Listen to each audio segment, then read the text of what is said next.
Police को करना है। दूसरी बात, कोई भी इंटरोगेशन की आवश्यकता आर्टिकल 21 का कंप्लीट वायलेशन है। उसमें स्पष्ट लिखा गया है कि यदि पुलिस को आवश्यकता नहीं है तो किसी व्यक्ति को क्यों अरेस्ट करेगी। अब अलग बात है कि किसी को आपको पीड़ित करना है, राजनीति करना है, कुछ और करना है, तो आप उसको इंटरोगेशन 4 साल कर लीजिए। जैसे ये बात में कहीं कोई दो राय नहीं है कि कोई भी व्यक्ति किसी के ऊपर आरोप प्रत्यारोप लगाए तो उसकी सही एग्जामिनेशन होनी चाहिए। वो इसमें कहीं कोई यहाँ पर कोई गलत नहीं है, चाहे पवन खेड़ा की बात हो, चाहे बीजेपी की बात हो, या किसी आम आदमी पार्टी, किसी भी पार्टी की बात हो, किसी के ऊपर यदि आप आरोप प्रत्यारोप लगाए तो बेबिनुआ जनता जनार्दन को भी पूरे भारत देश के इस चीज को जानने का हक मिल चुका है कि वह इस जांच के बारे में और इस आरोप प्रत्यारोप के बारे में और इस तरीके की जो टेक्निकल रिपोर्ट, एग्जामिनेशन रिपोर्ट और साथ में जो विभिन्न प्रकार के भारत सरकार की इस तरह से अपना क्लैरिफिकेशन आ रहा है, उस क्लैरिफिकेशन के बारे में भी सबको पता होना आवश्यक है। सर, गुवाहाटी हाई कोर्ट ने जो कांग्रेस प्रवक्ता हैं पवन खेड़ा, उनकी जमानत, अग्रिम जमानत को रद्द कर दिया, कैसे खारिज कर दिया? देखिए, जिस प्रकार से अभी पवन खेड़ा पर आरोप प्रत्यारोप लगाए जा रहे हैं वह पूरी तरीके से प्रश्न चिन्ह प्रश्न के दायरे में है।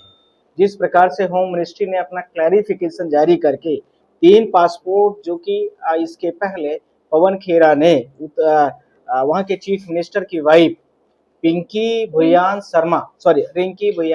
शर्मा के नाम पर जो अरेस्ट हुआ था, उसके बारे में जो डिटेल्स प्रोवाइड किया था, भारत सरकार ने अपना क्लैरिफिकेशन जारी करके अभी बोला है, होम मिनिस्ट्री जो हमें जानकारी हुई सुबह कुछ डॉक्यूमेंट्स के आधार पर है, ध्यान रखना क्लैरिफिकेशन दे रहा हूँ,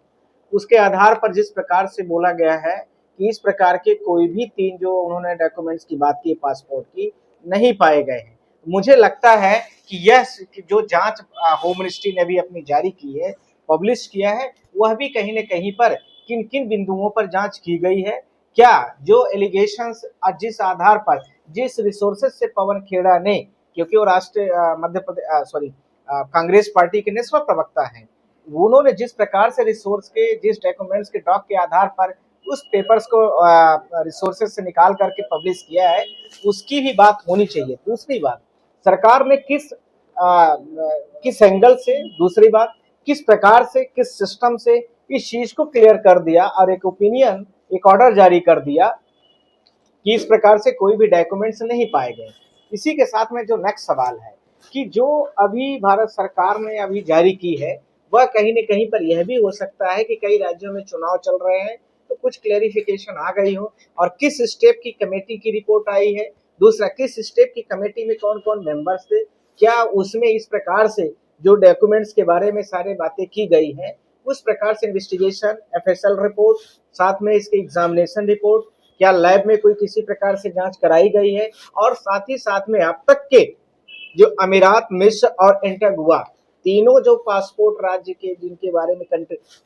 राज्य का मतलब यहाँ पर कॉन्स्टिट्यूशन में ध्यान रखना है, स्टेट बोला जाता है, वो कंट्री है,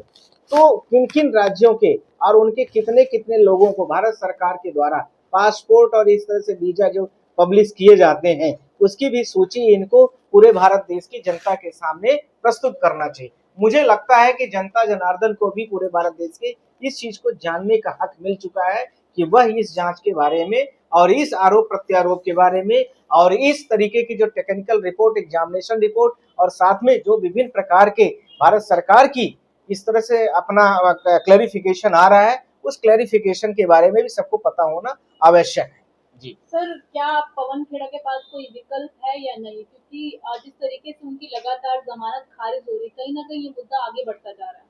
देखिए, पवन खेड़ा के पास अभी बहुत सारे विकल्प हैं और अभी वो सुप्रीम कोर्ट आएंगे और सुप्रीम कोर्ट में बड़ी अदालत है, भारत देश की सर्वोच्च अदालत है, और हमें यह पता है कि ऑनरेबल जस्टिस हमारे मध्य प्रदेश के जो जेके महेश्वरी साहब हैं, उस बेंच की सुनवाई करेंगे, क्योंकि इसके पहले वो मैटर को सुन चुके हैं, इसलिए उनके बेंच में जाएगा और यह सारी चीजों को इस तरह से उनको एक्सप्रेस किया जाएगा और समझा जाएगा, क्योंकि इसके पहले भी यह मैटर उनके पास बेंच में जा चुका है और उन्हें स्पष्ट कहा था कि पहले आपको ट्रायल कोर्ट में जाना चाहिए, क्योंकि मेरिट के आधार पर मैटर नहीं डिसाइड था, यह ध्यान रखने का सर, यह डिसाइड था कि आपने जो वहां पर इसके पहले ट्रांजिट बेल के लिए आप तेलंगाना चले गए थे, तो आपको वहां नहीं जाना चाहिए था, पहले आपको आसाम जाना चाहिए। ये सारी चीजों को लेकर के बातें हुई, अर्थात ज्यूडिक्शन की बात हुई, टेरिटोरियल ज्यूडिक्शन की बात हुई, स्टेट में आपने ट्रांजिट बेल की जो डिफिनीशन है उस पे बात हुई, पर यह बात नहीं हुई कि इनके ग्राउंड, किन किन ग्राउंड के आधार पर इनको जमानत मिलनी चाहिए या नहीं मिलनी चाहिए। अब इनके जो जमानत की बहुत सारी बातें हैं, जो पॉइंट्स बहुत सारे दिए गए हैं, वो 3 कंट्रीज के बारे में बोला गया था पवन खेड़ा के द्वारा, और वो 5 अगस्त को ये 5 अप्रैल को 5 अप्रैल को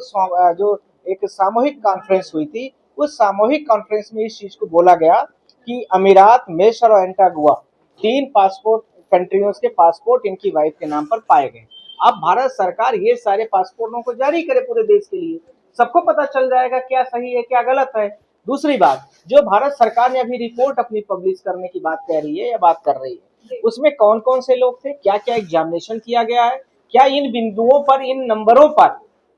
जो पासपोर्ट की बात पवन खेड़ा ने पब्लिश किया है, जो सोशल मीडिया पर भी है, मीडिया नेशनल और स्टेट सारी मीडिया में, उसके बारे में उन नंबरों के साथ में डिटेल भी प्रोवाइड करने की जरूरत है, तब सारी चीजों की सच्चाई भी सामने आएगी। और साथ में भारत देश में इस समय पर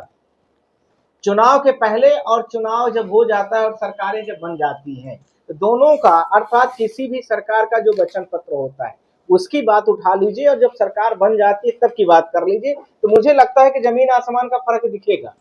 और फिर वही याद आएगा हमको और आपको, आप सबको याद होगा, बहुत हुई महंगाई की बार, अब की बार मोदी सरकार। 2014 में हर जगह लोगों लगते थे, तो अब क्या महंगाई चली गई? वचन पत्र में भी लिखा था। क्या 15-15 लाख से वही सारी बातें आ जाएंगी, बार बार रिपीट हो रहा है। तो फिर ऐसे में भी डिफेमेशन, कहीं न कहीं बीच ऑफ कॉन्ट्रैक्ट, जो पब्लिक के साथ में कोई भी विभिन्न पार्टी, जो भी राजनेता आकर के जनता से वोट लेता है इन्फ्लुएंस करके और उसको अट्रैक्ट करता है, वही पॉइंट, और उसकी वजह से वो वोट देता है, और उसके बाद वो सरकारें मुकर जाए, बनता है सरकार बन के मुकर जाए, और संबंधित विधानसभा का विधायक या संबंधित कॉन्स्टिट्यूंसी का, लोकसभा का जो उसका पार्लियामेंट मेंबर एमपी है, और वो जाकर के उस पॉइंट को न रेज करे जिसके लिए हमने उसको वोट दिया था, तो वहां पर भी तो डिफेमेशन होना चाहिए, वहां पर भी बीच ऑफ कॉन्ट्रैक्ट का एलिगेशन लगना चाहिए। वो सारी बातें होती है, सब समय के साथ में आती रहेंगी। सर, जिस तरीके से पवन खेड़ा पूरी तरीके से गिर गए हैं, क्या कोई भी राजनेता या नेता बोलने से पहले अपने शब्दों का ध्यान रखेगा? क्योंकि कहीं ना कहीं ये जो मुद्दा है वो लगातार बढ़ता जा रहा है,